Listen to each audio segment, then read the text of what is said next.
do have Bidvest Bits up against Ajax Cape Town at Stark. Free State Stars will take on Mamelodi Sundowns. That's right here at the Michael Long Stadium. Cape Town City playing host to Yeah. Huya kana ndikumbona bhole. Huya. Huya ni tirare. Only have 2 wins. One was Yusuf Bunting loves it.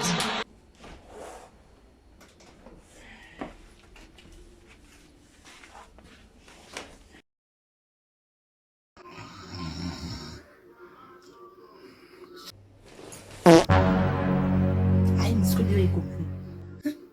Chigomlo nkundithira moya phana.